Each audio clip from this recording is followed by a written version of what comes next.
Well, again, I want to compliment you all for being here. I hope you, when you were talking to your relatives and family, that you were coming to a business ethics seminar. They didn't say, "What's that?"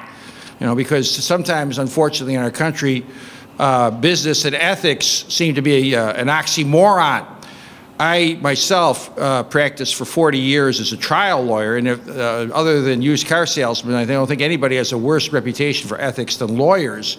I'll tell you a little story where I experienced that. I was in a deposition a number of years ago that involved, it should have been a 15-minute deposition, involved a records keeper at a hospital. She's going to verify the records and that's it.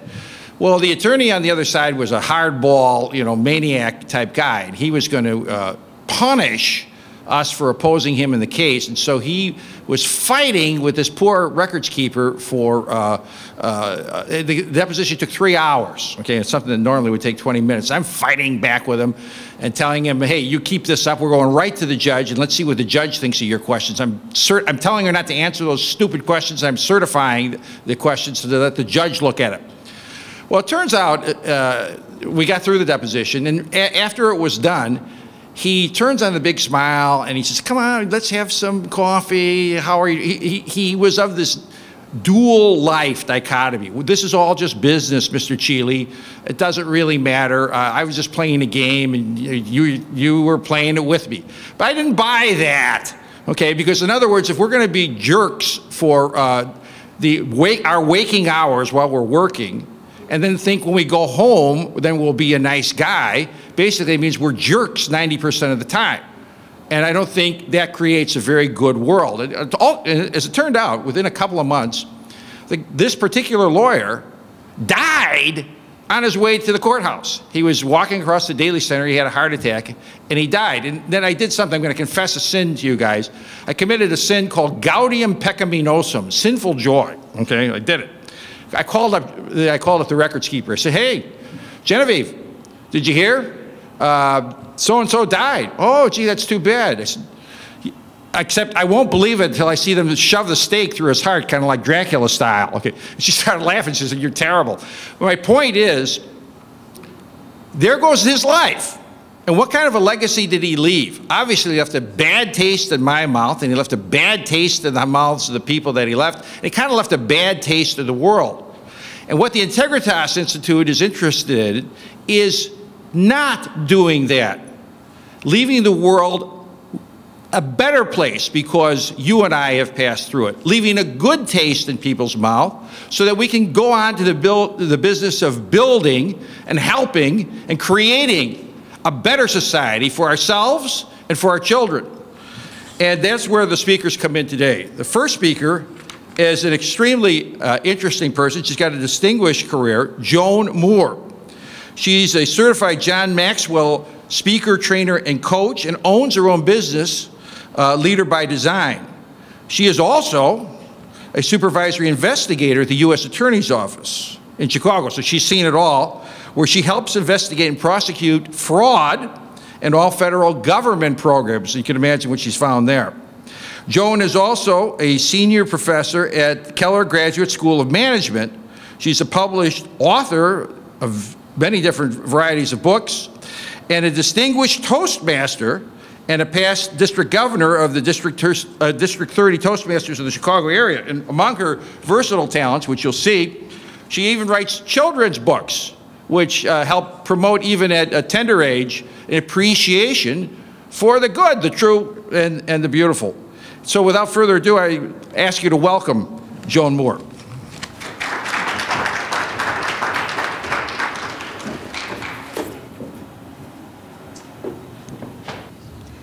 Good Wednesday morning. How is everybody? Good? Are you ready to hear about ethics? We are. Great. Army General Norman Schwarzkopf said, "The truth of the matter is that you always know the right thing to do. The hard part is doing it." Marcus Aurelius, a Roman emperor, said, "If it is not right, do not do it. If it is not true, do not say it." What Schwarzkopf and Aurelius we're talking about here is ethics, the topic of our discussion today. After this session on ethical decision making, you will have an understanding of a definition of ethics, the 6 pillars of character, which provides a foundation and guide to ethics, the fraud triangle. I'm really excited about telling you about that. And we'll look at some cases. First of all, what is ethics? What's our definition of ethics? Ethics is rules of behavior based on ideas about what is morally right or wrong, according to the dictionary. Basically, ethics is a set of rules that teaches us how we should act. Now, as far as learning ethics, do you know where you learned ethics from? Anybody? Mom and Dad. Mom and Dad, parents. From the environment and your experience. Environment, experience, could we say community? Community, your parents. What about the teachers that you've had in school? And what about religion? Those are different areas that teach us ethics. Let's look at our guide to ethical decision making, the 6 pillars of character. Now this comes from a great place out in California called the Josephson Institute of Ethics. The 6 pillars are trustworthiness, respect, responsibility, fairness, caring, and citizenship. Let's start with trustworthiness. And let's break this down a little bit. To be trustworthy, to build trust and credibility, we need to act with integrity and honesty. Integrity. That is doing the right thing. Dan told you that I am a supervisory investigator with the United States Attorney's Office. In my role as an investigator, I have access to information that the general public does not. Now, I need to act with integrity with respect to that information. For example, I know when agents, FBI agents, and other government agents are going to go out and do search warrants on companies. Now, these companies could be publicly traded on the stock exchange, right? So if there's going to be a search warrant executed on a company, that's important information to know. Because what do you think that search warrant is going to do to that company's stock price, especially when it's publicized in the media, and we know the FBI likes to publicize in the media? What's going to happen to that stock price? It's going to go down. Now, what I could do is I could purchase that stock in advance and then short the stock because I know that it's going to go down, and I could make money doing that. But am I going to do that? No, I like my job. I will act with integrity, and I will not use or misuse that information that I have access to. W. Clement Stone said, have the courage to say no. Have the courage to face the truth. Do the right thing because it is right. These are the magic keys to living your life with integrity. Now let's move on to the second subcomponent of trustworthiness, honesty. Telling the truth.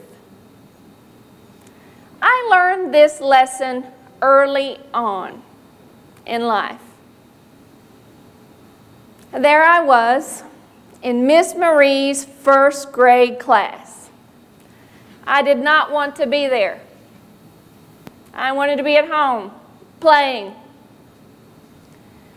So I started crying, the big crocodile tears streaming down my cheeks. Being the compassionate teacher that Miss Marie was, she looked at me, "Joan, what's wrong?" I said, "I have a headache and I need to go home." Now, I didn't have a headache, but I wanted to go home. Miss Marie called my mother being the compassionate mother that she is, rushed to the school, came into the classroom and rescued me from first grade. I'm originally from Kentucky, so there's lots of curvy roads in Kentucky. I'm in the back seat of the car and my mother is driving along those curvy roads. Miraculously, I had recovered from my headache. I was in the back seat of the car and I was playing and leaning into the curves, when all at once my mother glanced in the rearview mirror and saw me. She pulled onto a gravel road in front of a country church. It's no coincidence that she pulled in front of a church. She turned around and gave me the look. You know the look. That kryptonite look that would make Superman weak in the knees. She said, "Joan, did you really have a headache? Or did you tell a lie?" I had already told one lie that day. I was sliding down the proverbial ethical slippery slope, and I didn't want to tell another lie. I came clean. No sooner had I gotten the truth out of my mouth than my mother was spinning gravel, turning around, and rushed me back to school. She made me apologize to my first grade teacher for lying.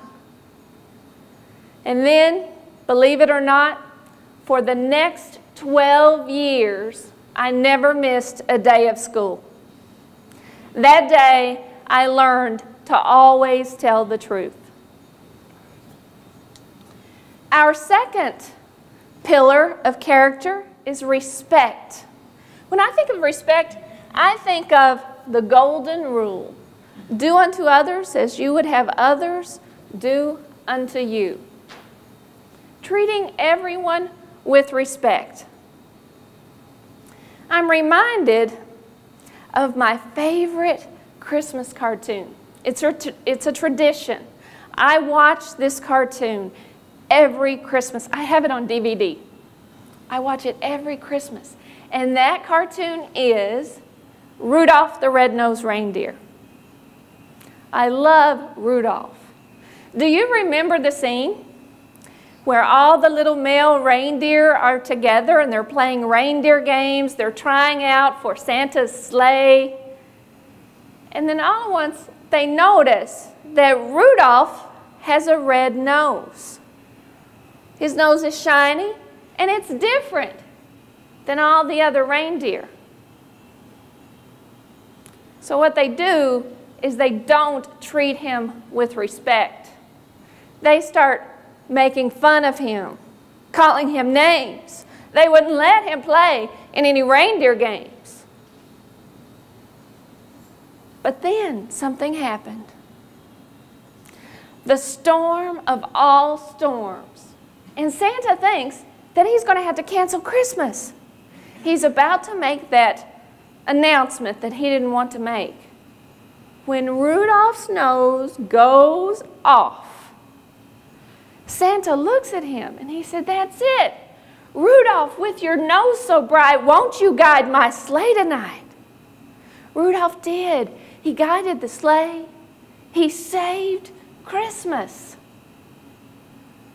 Then all the reindeer loved him. They treated him with respect. And he went down in history. Second pillar of character, respect. Third pillar of character, responsibility. We are accountable for our actions, our words, and our attitudes, responsibility. Fairness. Be fair. Treat others equally. Dan told you that I teach graduate school. As a professor, I have to be very careful. I have to be fair to all students. For example, when students turn in their assignments, let's say that they turn in homework. My policy is you have a deadline to meet, and you're supposed to turn in homework by a certain date and time. Things happen, and sometimes students forget the deadline, and sometimes they turn in the homework late. My policy is I will accept late homework with a penalty. So I grade the homework after the deadline and I assess a penalty. Now, it would not be fair for me to take one student's late homework and assess a penalty and take another student's late homework and not assess a penalty because I like one student better than another student. That's not fair. So a pillar of character is exercising fairness. Caring, being kind and compassionate, like Miss Marie was to me when she saw the tears streaming down my face. Citizenship. This goes toward community, and that was one of the places where we learned ethics, right? Community. We volunteer to make our community a better place to live, to make our world a better place to live. One of the volunteer organizations that I'm a part of, Dan told you, is Toastmasters. It's a nonprofit educational organization that helps people improve their communication and leadership skills. It's a great organization if any of you want to check it out. Those are the 6 pillars of character. And those pillars are the foundation and the guide for us to make ethical decisions. But what happens if we're faced with certain dilemmas? What happens when the 6 pillars of character are not upheld? All you have to do is look in your newspaper, and sometimes you will see fraud in the news. Companies, CEOs, management committing fraud. Also, occupational fraud, employees committing fraud against the company. It's everywhere. Fraud is intentional wrongdoing resulting in a financial or personal gain. That's how we define it. And the key word there is intentional. You meant to do it. Now, this is exciting. Many years ago, a man named Donald Cressy came up with the fraud triangle. And this is a model to explain why people commit fraud, why they forsake their ethics and go the other direction. There are 3 elements to the fraud triangle. The first element is pressure, the second element is opportunity, and the third element is rationalization. Let's take a look at the first element, pressure. Pressure is the motive. It's the why. Why do people commit fraud? They could have financial pressures. They could have some vices. Or maybe they have work-related pressure. Let's drill down to those financial pressures. Greed. In my job as an investigator at the U.S. Attorney's Office, this is probably the #1 reason why people commit fraud and why I see them in my office. Greed. Anytime we are investigating fraud, I always tell the folks that I supervise, follow the money. Follow the money, because when you find the money, you're going to find the fraud. You're going to find the fraudster. Greed, number one financial pressure. Living beyond one's means. Keeping up with the Joneses, so to speak. I love it. There's a commercial on TV, and I believe it's Buick. And the neighbor's just gotten a Buick. And then the husband and wife that are the neighbors are standing at the window, and they're looking to see what kind of car the neighbors have. And the husband says, good for the neighbor that he got the Buick. And the wife says, well, good for the wife, because now she could drive the Buick, right? So keeping up with the Joneses it's like they're wanting the Buick that their neighbors have. Living beyond one's means, whether you can afford it or not, putting down the credit card, borrowing money, getting a loan to buy something, instant gratification, living beyond your means. Another financial pressure would be if you have a lot of bills or personal debt. Maybe someone has run up their credit card debt. I was talking to someone this weekend, and he told me that the neighbor had a girlfriend and they're not together anymore because he found out that she had $50,000 of credit card debt. She wasn't acting responsibly. So high bills or personal debt. Poor credit. Usually this occurs when you don't pay your bills on time or don't pay your bills at all. Poor credit. Personal financial losses. Sometimes you suffer a financial loss. You could have your house burned down in a fire and not be insured properly, right? So that's a personal financial loss. You could have, I guess this goes to high bills. Let's say that you have a family member, a spouse that has cancer, and the insurance doesn't cover all the medical bills. So you have high bills from that. You could have an unexpected financial need. Let's say that your car breaks down and you need transportation to get to work. So you're going to have to purchase a car, an unexpected financial need. These are common financial pressures.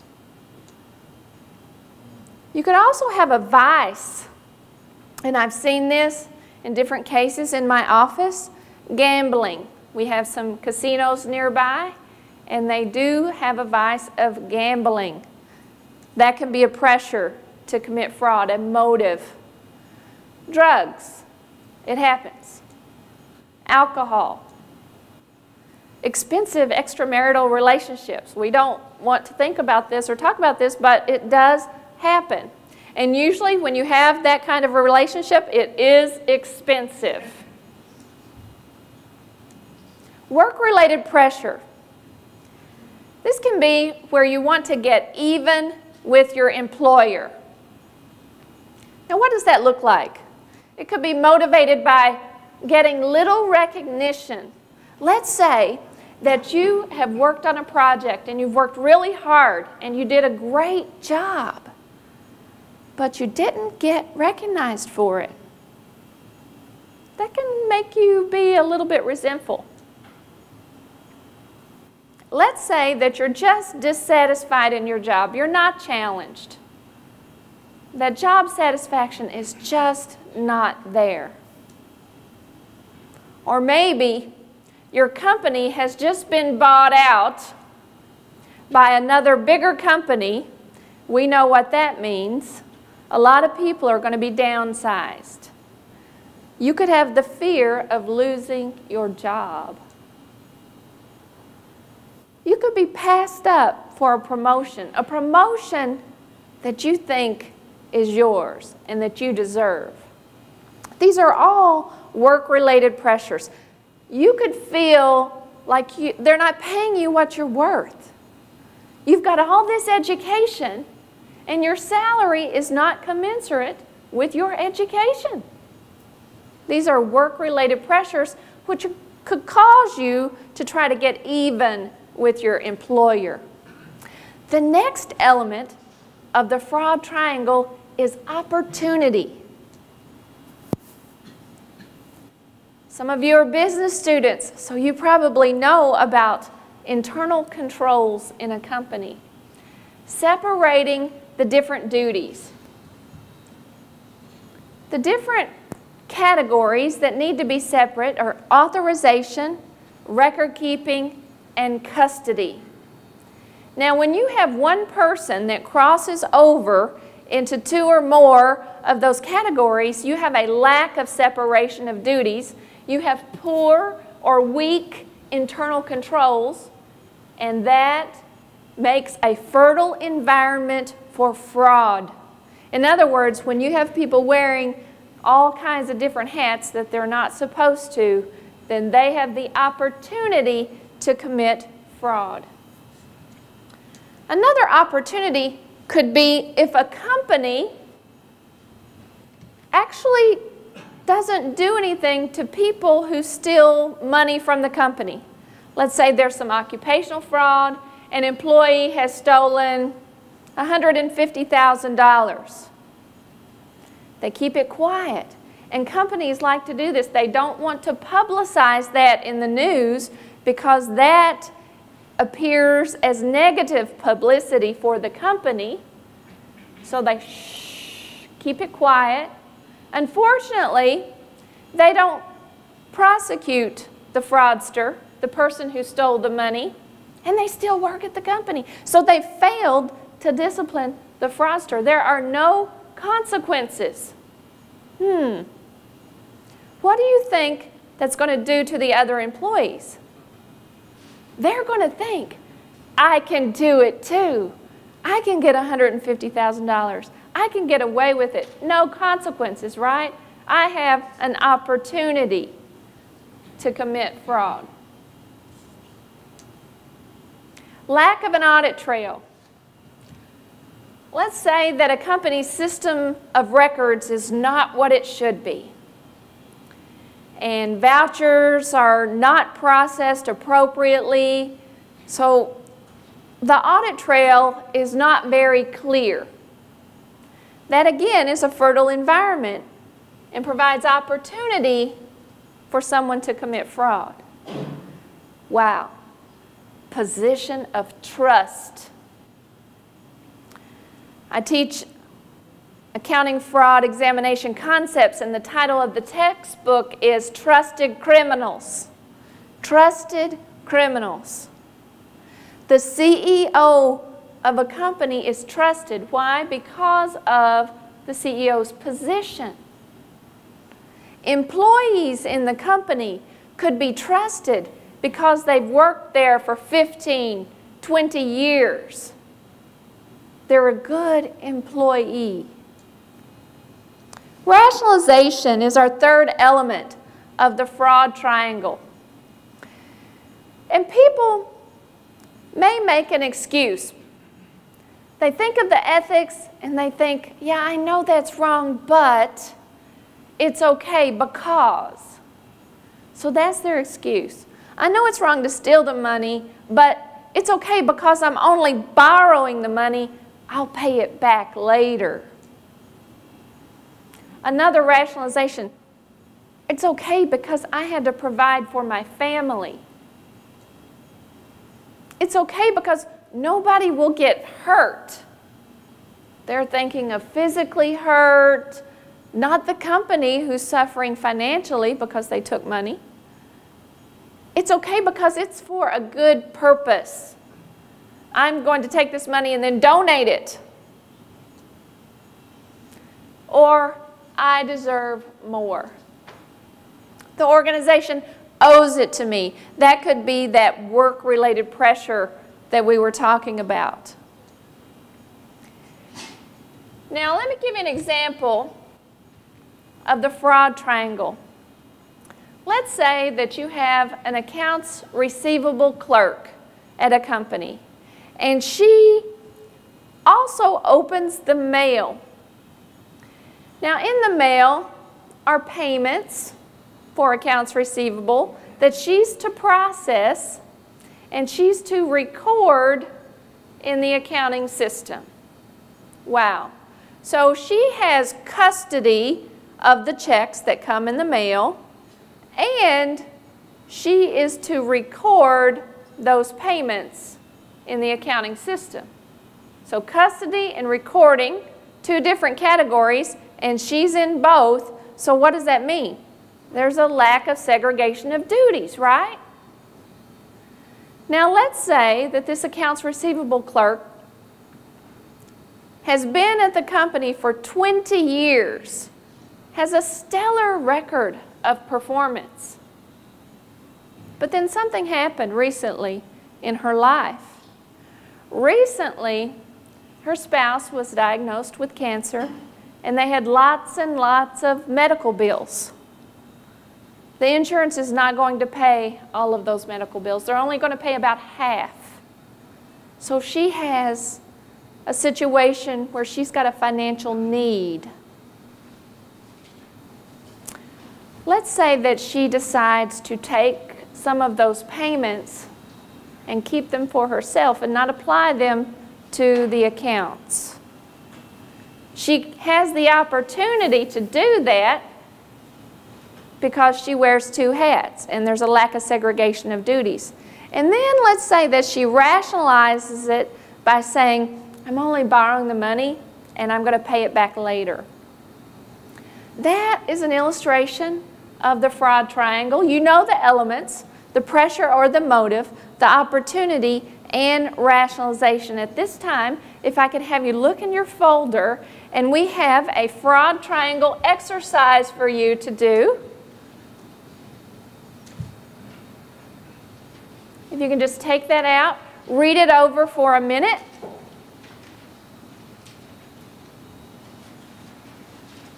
And then I'll have you answer the questions.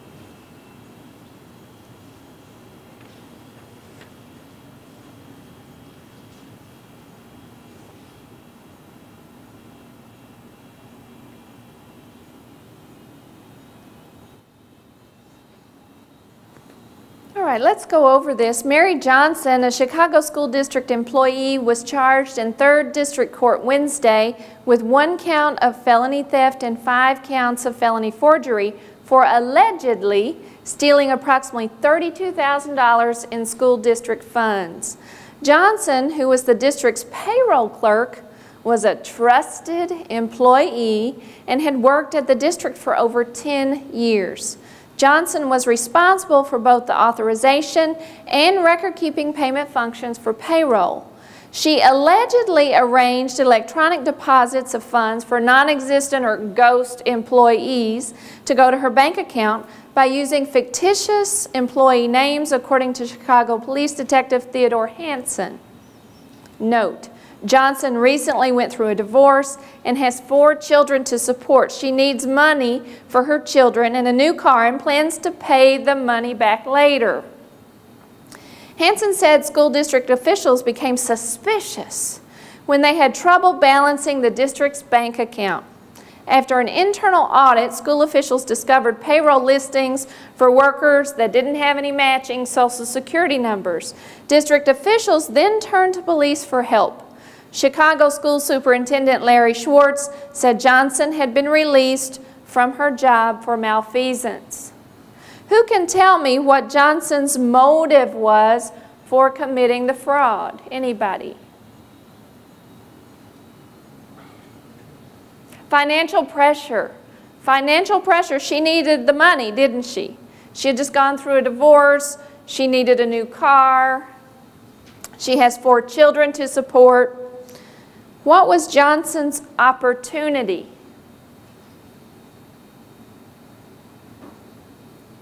Anybody? Yes? What's that? Too many hats for one employee. So the company had, or the school district had, a lack of segregation of duties. She was wearing the recording hat and she was wearing the authorization hat as well.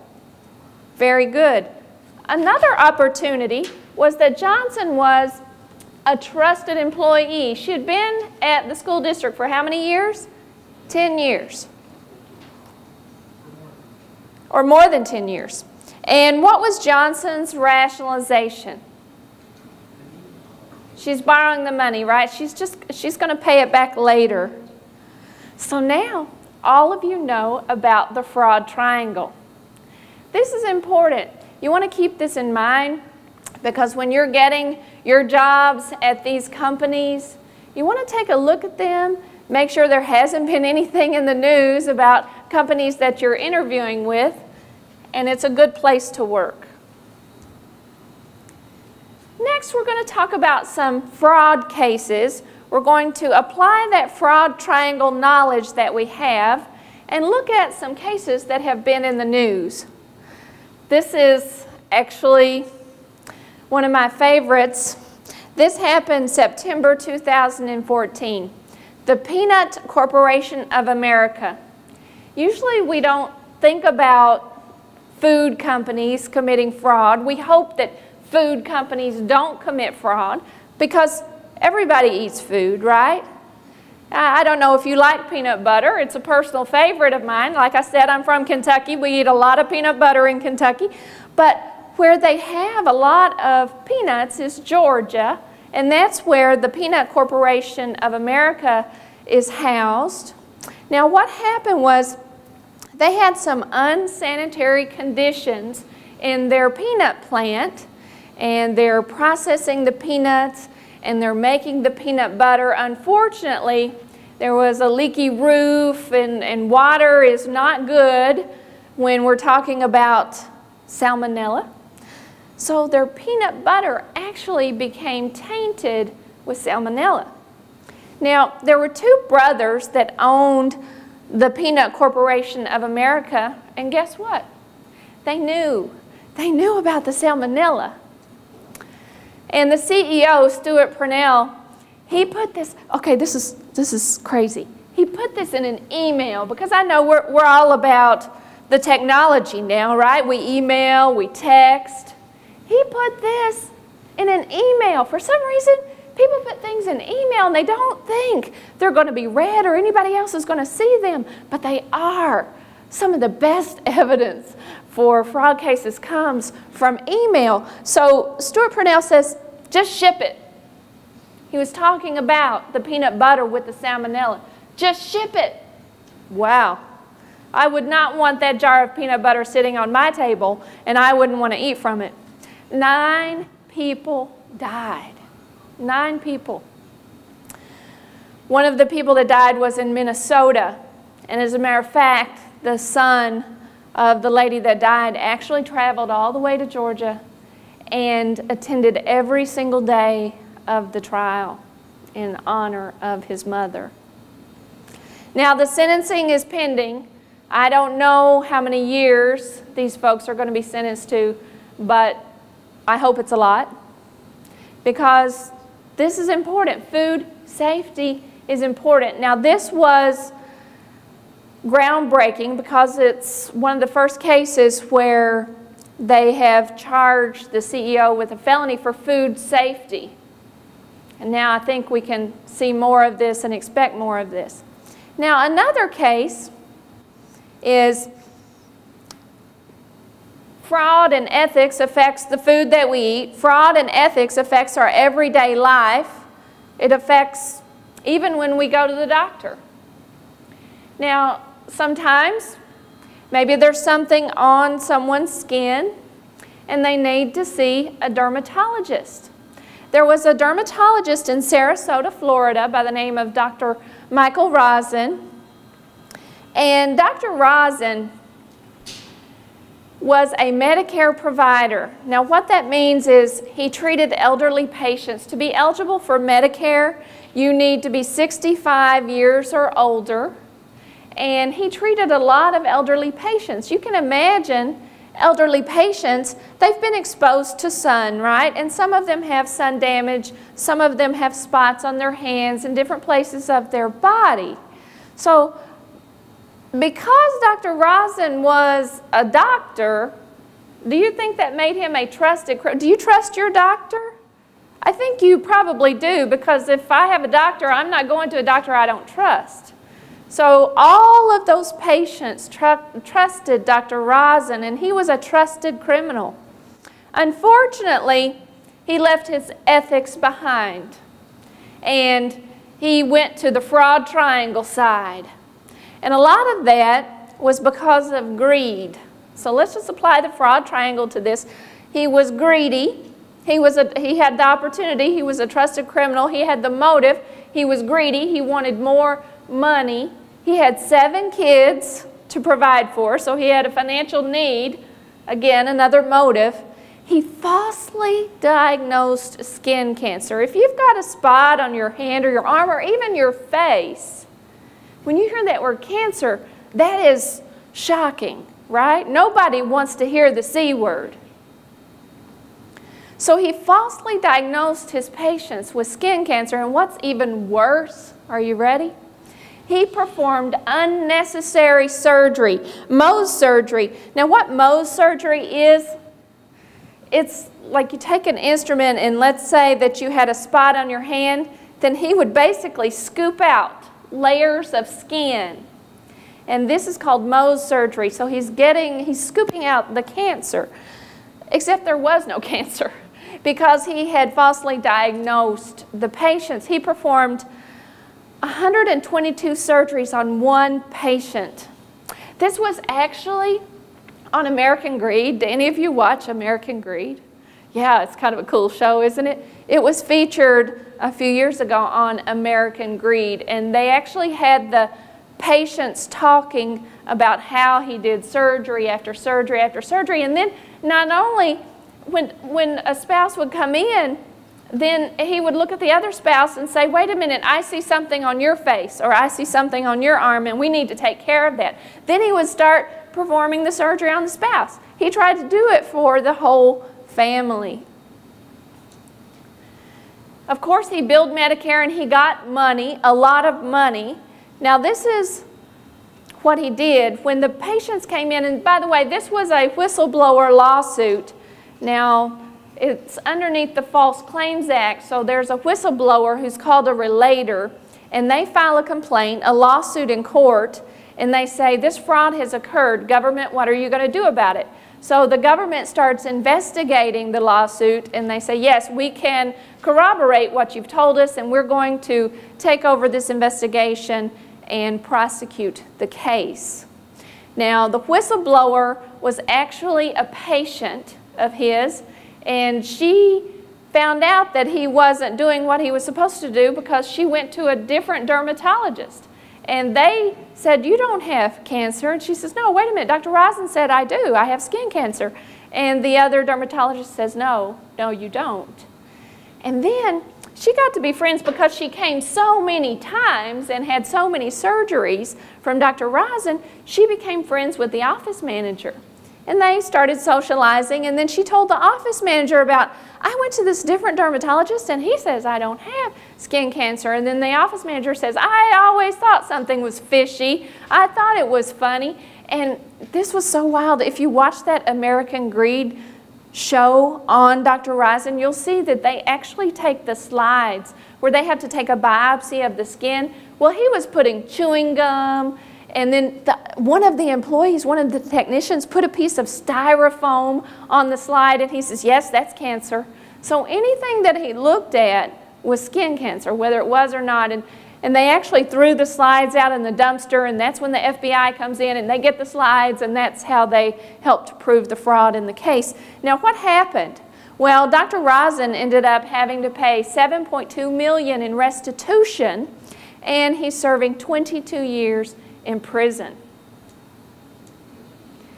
Identity theft. Again, ethics or the lack of ethics or fraud affects our daily lives. If you shop at Target, I don't know if you used your credit card, but a few months ago, Target had issues, I think around Christmas time.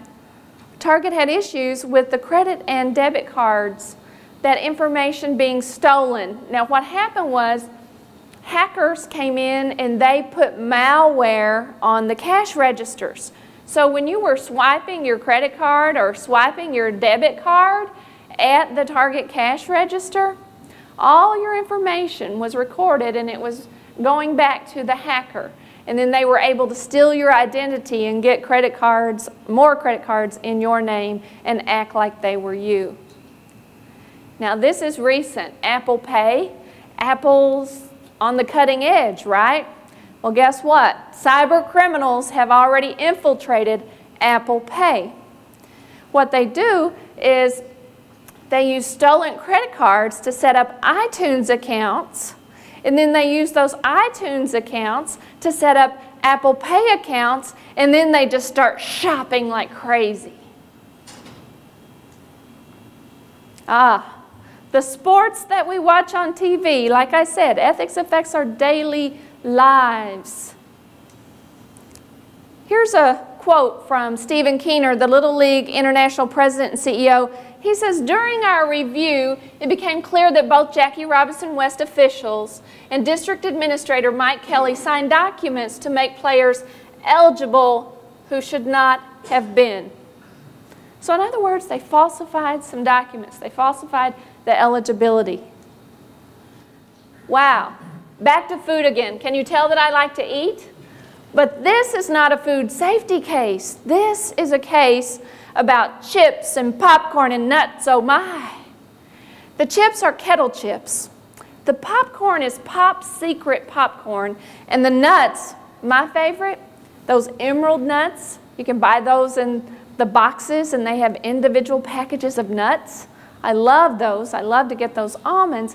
They're owned by a company called Diamond Foods.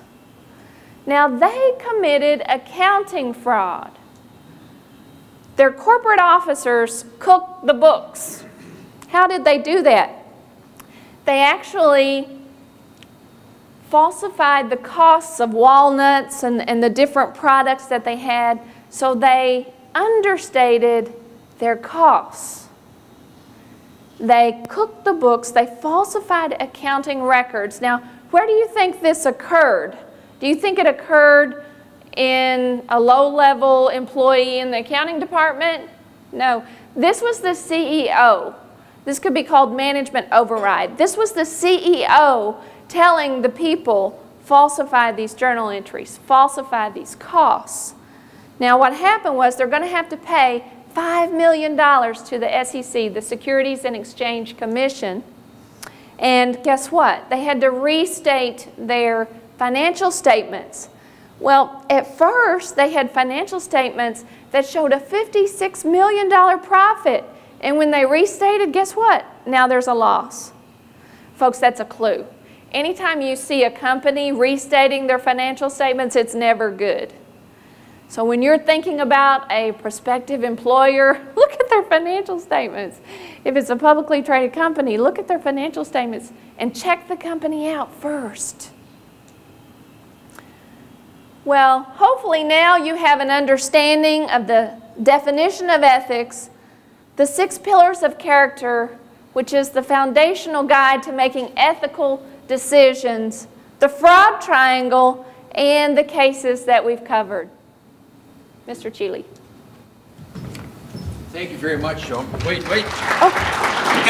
We have time. Keep that applause. We're going to do it again. We have time for some questions. Would anybody have any questions from the audience before we give Joan the well-deserved round of applause? Yes, sir.